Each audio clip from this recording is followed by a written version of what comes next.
এবারের সংগ্রাম আমার মুক্তির সংগ্রাম, এবারের সংগ্রাম স্বাধীনতার সংগ্রাম। তারিখটা ছিল 1952 সালের 21শে ফেব্রুয়ারি, যখন পাকিস্তানের তৎকালীন শাসকরা সংখ্যাগুরু বাঙালির ওপর জোর করে উর্দু ভাষাকে চাপিয়ে দিতে চেয়েছিল। তখন ছাত্র জনতা রুখে দাঁড়িয়েছিল মায়ের ভাষার অধিকার রক্ষায়। 1952-র 21শে ফেব্রুয়ারি 144 ধারা অমান্য করে মিছিল বের করলে পুলিশের গুলিতে রঞ্জিত হয়েছিল ঢাকার রাজপথ। পুলিশের গুলিতে অকাতরে প্রাণ দিয়েছিলেন বরকত, সালাম, রফিক, জব্বারেরা। কিন্তু সেই শহীদদের সঠিক সংখ্যা আজও এক রহস্য। রাষ্ট্রীয়ভাবে আমরা 5 জন শহীদের নাম জানলেও সমকালীন ইতিহাস বলছে অন্য কথা। 1952-র পর থেকে বিভিন্ন পত্রিকা এবং বইয়ে কখনো 7 জন শহীদের উল্লেখ পাওয়া গেছে, কিংবা কখনো 9 জন। এমনকি 2008 সালে লাহোরে প্রকাশিত লাল খানের বইতেও 26 জন নিহতের দাবি করা হয়। এখন প্রশ্ন, 2026 সালে দাঁড়িয়েও কেন আমরা পূর্ণাঙ্গ তালিকা পেলাম না? যদিও বলা যেতে পারে এই প্রশ্নের উত্তর অধরাই থাকবে। তবে বাংলা ভাষার জন্যই আত্মত্যাগ কেবল বাংলাদেশের নয়, এটি আজ সারা বিশ্বের সম্পদ। আমরা ভারতবাসীরাও এই দিনটিকে পরম শ্রদ্ধায় পালন করি। কলকাতা থেকে আগরতলা শহীদ বেদিতে ফুল দিয়ে আমরা স্মরণ করি সেই বীরদের। 1999 সালে ইউনেস্কো এই দিনটিকে আন্তর্জাতিক মাতৃভাষা দিবস হিসেবে স্বীকৃতি দেওয়ার পর আজ প্যারিস থেকে নিউ ইয়র্ক, সিডনি থেকে লন্ডন, বিশ্বের প্রতিটি কোণে পালিত হয় এই দিনটি। এটি এখন আর শুধু বাঙালির নয়, পৃথিবীর সমস্ত মাতৃভাষার অধিকার রক্ষার লড়াইয়ের প্রতীক। কিন্তু গত বছর অর্থাৎ 2025-এ বদলে যাওয়া বাংলাদেশে 21-এর উদযাপন ছিল কিছুটা ম্লান। শেখ হাসিনার সরকারে বাংলাদেশ প্রত্যেক বছর শহীদ দিবসে সাক্ষী থাকত এক বিশেষ মুহূর্তের।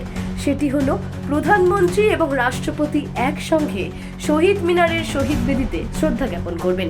কিন্তু ইউনূস অন্তর্বর্তী সরকারে তার চিত্র ছিল একেবারে ভিন্ন। প্রধান উপদেষ্টা ডক্টর মোহাম্মদ ইউনূস ও রাষ্ট্রপতি মোহাম্মদ শাহাবুদ্দিনের আলাদা সময়ে শ্রদ্ধা নিবেদন ছিল বড় এক প্রথাভঙ্গ। রাজনৈতিক মেরুকরণে সাধারণ মানুষের স্বতঃস্ফূর্ত অংশগ্রহণ ছিল সীমিত। এখন প্রশ্ন উঠে আসছে, নতুন সরকার গঠনের পর তারেক রহমানের নেতৃত্বে 2026-এর অমর একুশ বাংলাদেশে ঠিক কেমন কাটবে? সেই প্রশ্নের উত্তর জানতে এবং সামগ্রিকভাবে আন্তর্জাতিক মাতৃভাষা দিবসের গভীর ইতিহাস জানতে আমরা কথা বলেছিলাম বাংলাদেশের সাংবাদিক তথা ইতিহাস গবেষক আশরাফুল ইসলামের সঙ্গে। তার সম্পূর্ণ বক্তব্য শোনাবো। অমর একুশে যে আন্তর্জাতিক মাতৃভাষা দিবস এবার নতুন তাৎপর্য নিয়ে আমাদের সামনে উপস্থিত হয়েছে। কারণ এইবার আমরা আমাদের ভাষা এবং সংস্কৃতির উপর প্রতিক্রিয়াশীলদের আক্রমণ প্রবলভাবে দেখেছি এবং আমাদের সাংস্কৃতিক প্রতিষ্ঠানগুলো ক্ষতিগ্রস্ত হয়েছে। আমাদের সাহিত্য চর্চা, আমাদের সঙ্গীত সবগুলোই বাধাগ্রস্ত হয়েছে এবং যারা এই বিষয়ে থ্রেট হয়ে দাঁড়িয়েছেন তাদেরকে আমরা তৎকালীন সরকার, অন্তর্বর্তী সরকারের অনেকের পক্ষ থেকেই সমর্থন যোগাতে দেখেছি।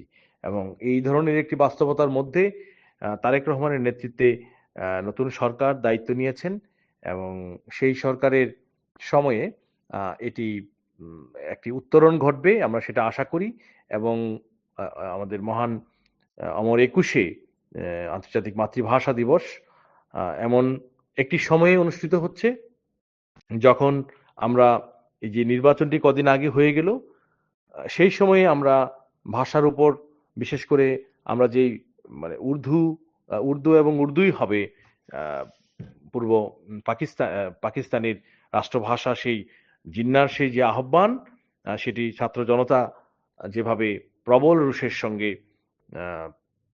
সেটি প্রত্যাখ্যান করেছিল, আমরা দেখছি যে নির্বাচনে যে প্রচারাভিযান, সেখানে অনেক প্রার্থী উর্দুতে বক্তৃতা করবার প্রয়াস পেয়েছেন এবং যে মাইকিং হয়েছে নির্বাচনী প্রচারাভিযানে, সেখানেও উর্দু ভাষাকে মাধ্যম হিসাবে ব্যবহার করা হয়েছে এবং সেটি ভাষার মাসে। এবং এটি অত্যন্ত আমাদের ভাষাপ্রেমীদের কাছে, বিশেষ করে সাহিত্য সংস্কৃতি নিয়ে যারা কাজ করেন, তাদের মধ্যে ব্যাপক প্রতিক্রিয়া জন্ম দিয়েছে। এবং সেই ধরনের একটি বাস্তবতার মধ্য দিয়ে এবার একুশে অমর একুশে আমাদের সামনে হাজির হয়েছে এবং আমরা নিশ্চয়ই সেই কবি আব্দুল হাকিমের সেই অমর বাণী ভুলে যাইনি যেসব বঙ্গেতে জন্মে হিংসে বঙ্গবাণী সেসব কাহার জন্ম নির্ণয় ন জানি। এবং সেই যে আহ্বান, এবং আমরা জানি যে আমাদের পঞ্চকবিদের একজন অতুল প্রসাদ সেন, তার সেই মুদের গরব মুদের আশা আমরি বাংলা ভাষা। তো সেই আশাকে আমরা জাগিয়ে রাখবো এবং বাংলা ভাষার যে গৌরব আজ সমগ্র বিশ্বের সকল ভাষাভাষী মানুষ তাকে ধারণ করছে, যে আমাদের বাংলা ভাষার জন্য, বাংলা ভাষার মান রাখবার জন্য যে প্রাণ দিয়ে তারা যে ইতিহাস রচনা করে গিয়েছেন আমাদের পূর্বসূরীরা, সেই মর্যাদাকে অক্ষুণ্ণ রাখবেন।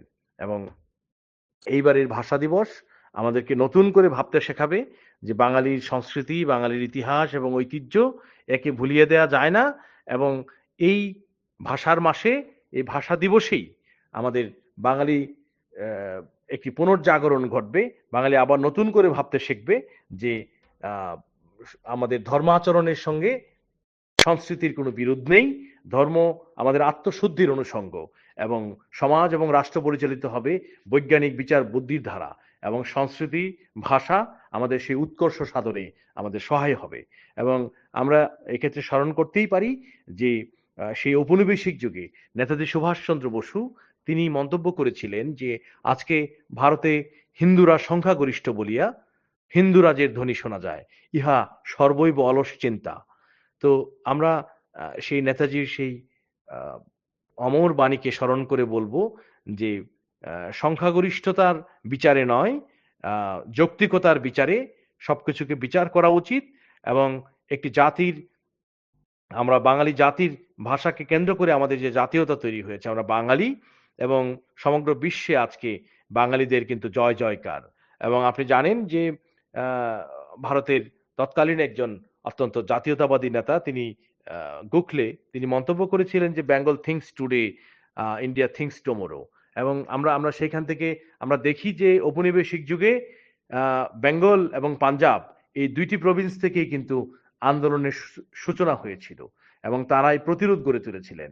এবং যখনই নব্য ঔপনিবেশিক পাকিস্তানরা বাংলাদেশ, তৎকালীন পূর্ব পাকিস্তানকে, বাঙালিদেরকে পদানত করবার চেষ্টা করেছে, বাঙালি প্রবল রুষে জেগে উঠেছে এবং তাদের বিরুদ্ধে রুখে দাঁড়িয়েছে।